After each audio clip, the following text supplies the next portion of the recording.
Me cago en la selva, como los monos con sus dientes perfectos y amarillos, sin tenerle miedo a ningún tigre.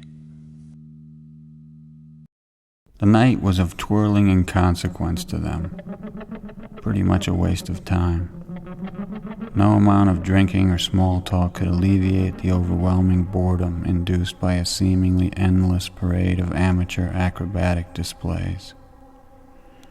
Sensing this, the performers took more risks, attempting stunts that had not been perfected.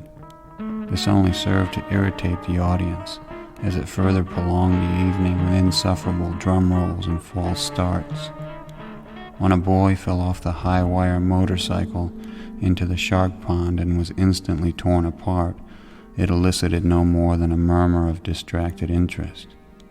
Once the last piece of him had disappeared under the bloodied lily pads, they were back to nursing their iced thermoses, quibbling bitterly as they checked their watches and called up their phone machines.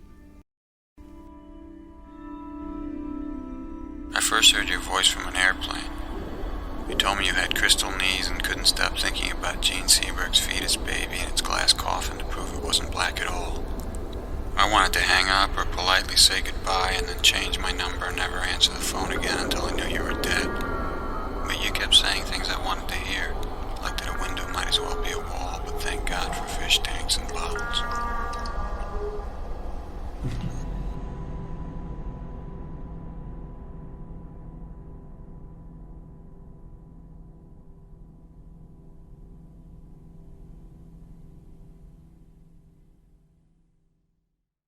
The afterthought of chimes filters in from next door.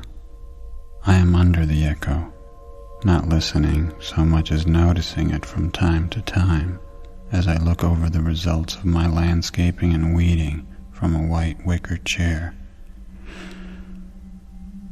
An errant vine has sprouted 2 blue flowers where it reaches the base of the lemon tree. They are beautiful. I am suspicious. Are they a diversion, an entreaty to keep me from cutting back the vine? I'll keep the flowers and put them in a saucer by your bed. Pieces of you drift by in the dead of the afternoon on the yellow tip of a wave. The same shark that came to shore at the end of yesterday rolls sickly, bumping coral like a tired drunk to avoid being eaten at low tide. He's not afraid of me. I'm thinking of you, so much gone from memory that I'm left with just your teeth.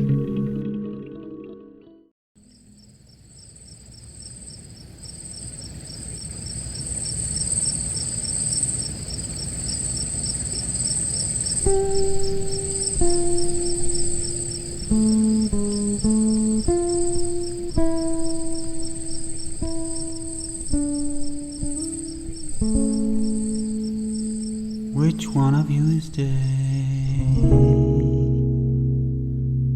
Which one is night?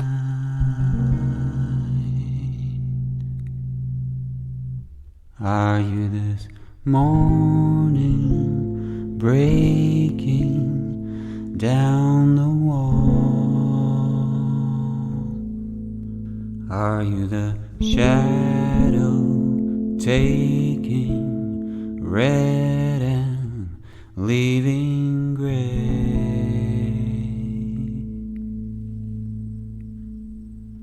The bed is made, our pillows whisper, don't forget. It's time, it's time, it's time. It's always late. What did I ever see in you that wasn't me?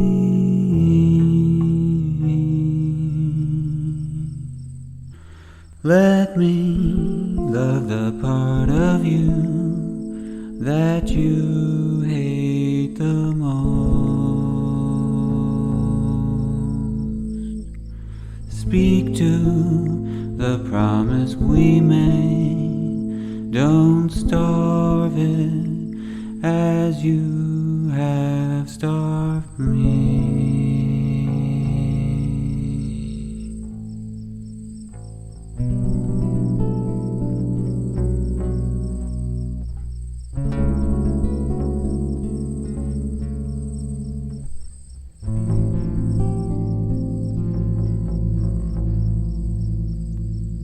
Are you this morning breaking down the wall?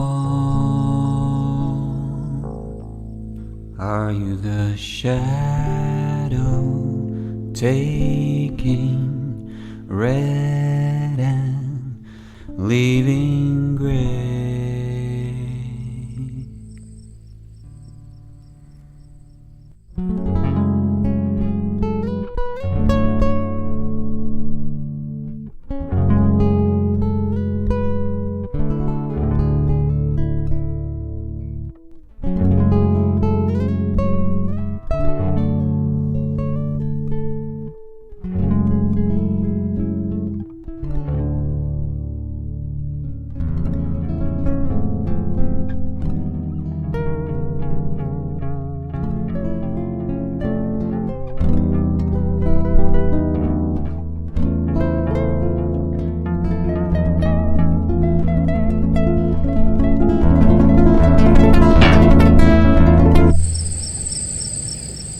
You're not waiting,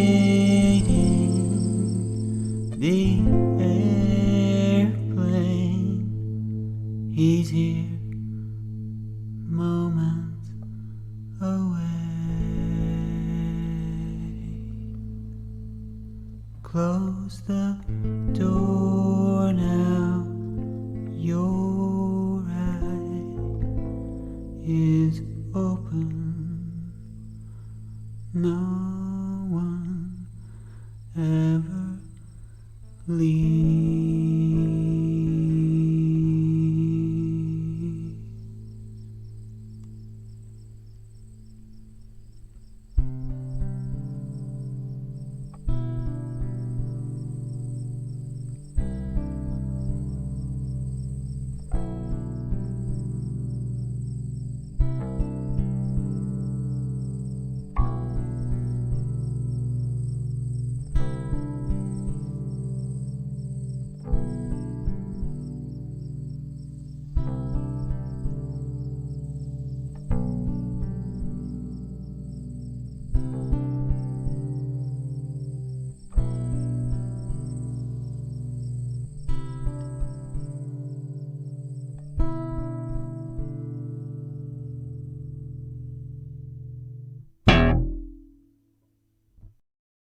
Meet. There are places behind cathedrals where people come together after Mass as openly as they dare in the light of day. They also meet in gardens, in fallow fields, in stagnant water, many of them on their hands and knees. In cities, these secret unions take cover in the shadows of stifling museums of art and technology, on fire escapes, and in cold basements filled with forgotten junk. They arrive in ones and twos, with wanting eyes in the back of their head, riding on the decayed means of transportation begrudged to the nameless. They wait silently under banks and restaurants for late trains, watching oily brown ropes spin out and stretch for navigating blind, crippled narrows between blackened columns of crumbling marble. Children play there after dark, on the razor rails where rusty wheels only stop shrieking for 3 hours every night. Romano, marciano, espada de bronce, mirada de marfil, lengua floja, boca verde, nuca peluda, sesos envenenados de plomo.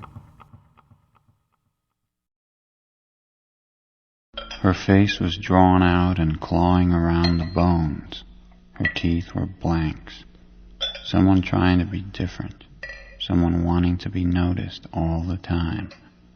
For a moment of attention, she was giving up a lifetime every night. Someone I understood immediately. The sight of cruelty, the energy behind it, has always scared me.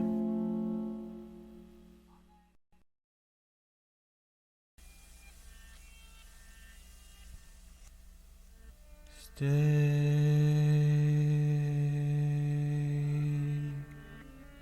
with me.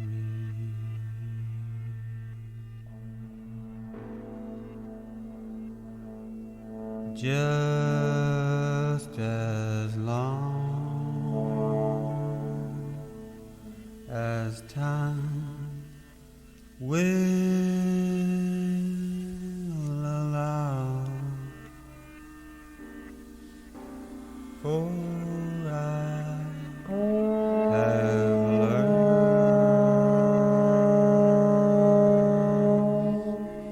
that neither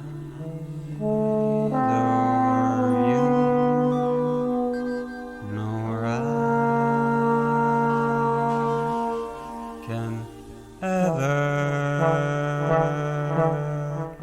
hope to hide.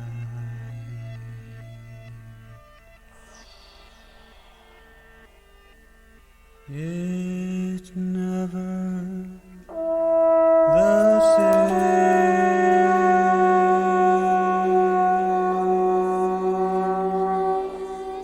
when you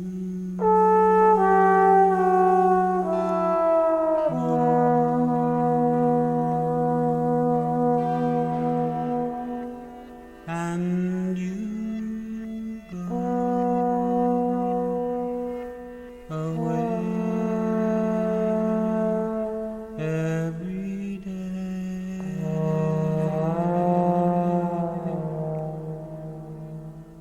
Stay with me.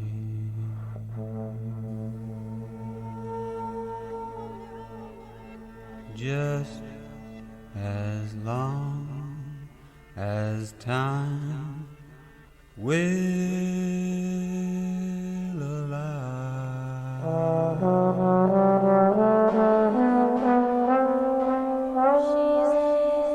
I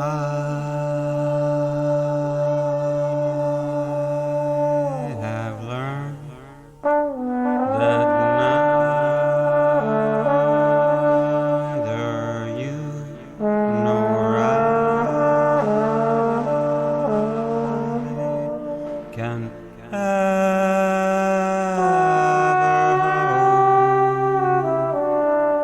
hope to hide.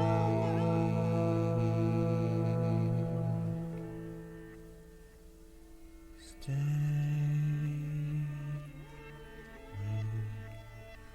with me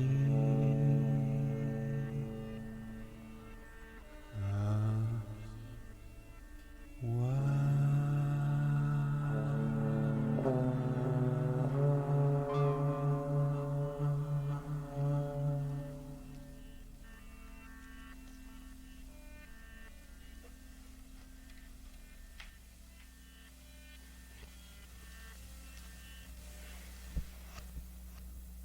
Down there, that's down there, that's down there.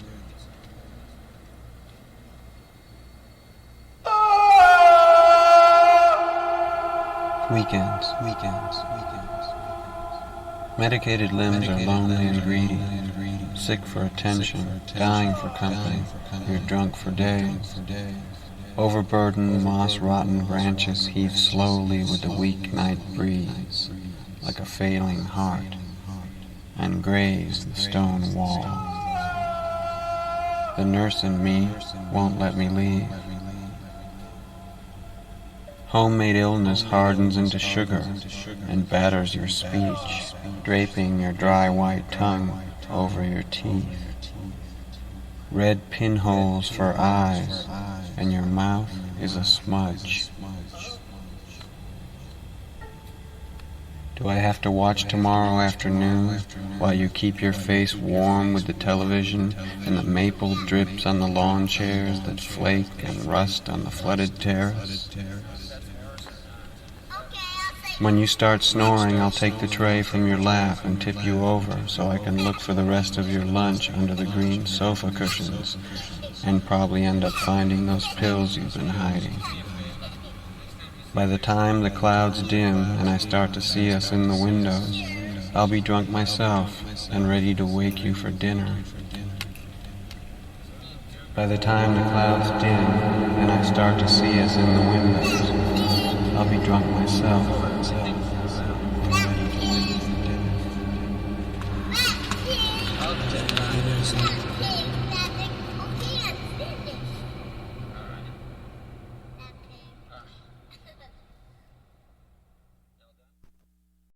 After years of merging and allowing yourself to be assimilated, your hair and clothes had turned brown. Then, one afternoon, you exit a theater after taking in the restored version of The Hero Returns and find yourself wanting to be treated special. Kneeling over the narrow rails, the actor studies the steel using all of his senses, seeming to seek some flaw, some hint, clue, incongruity hidden to those less observant. Perhaps he has a sound method for pinpointing nearness of locomotives, coming or gone, as yet impossible save for the most sensitive instruments to discern. He breathes on the rail, wipes it with his palm, leans in, nose close, and turns his head slowly side to side. Bedtime story for Henry. A big white bear sits on top of a white hill way up north, so far north that there are no trees, only snow, rolling whiteness that seems to go on forever. He is as white as the snow, so he can't be seen.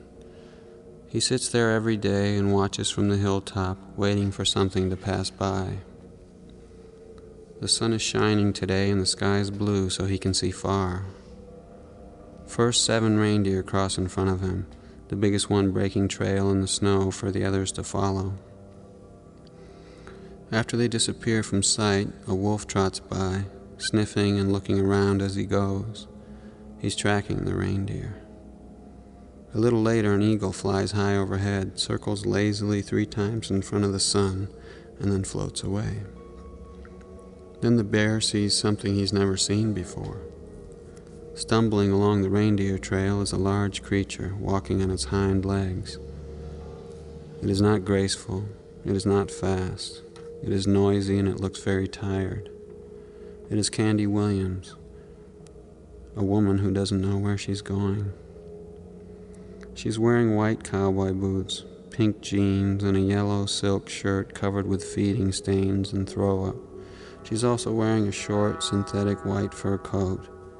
She used to have on an expensive pink cowboy hat, too, but she lost it somewhere. She's wet, she is cold, and she's still a little drunk. Her husband's back at the hotel in Las Vegas. He doesn't know where she went. She took the money he won at cards and flew to Anchorage. Then she chartered a plane to the farthest outpost she could get to. Then she paid an Eskimo a lot of money for his snowmobile. Then she drove it straight out into the wide open whiteness until it ran out of gas. Then she ran out of booze. She's been drunk for a long time. She's trying to keep going. She's not where she wants to be yet. The bear does not know all these things. He only knows that this is something he's never seen before.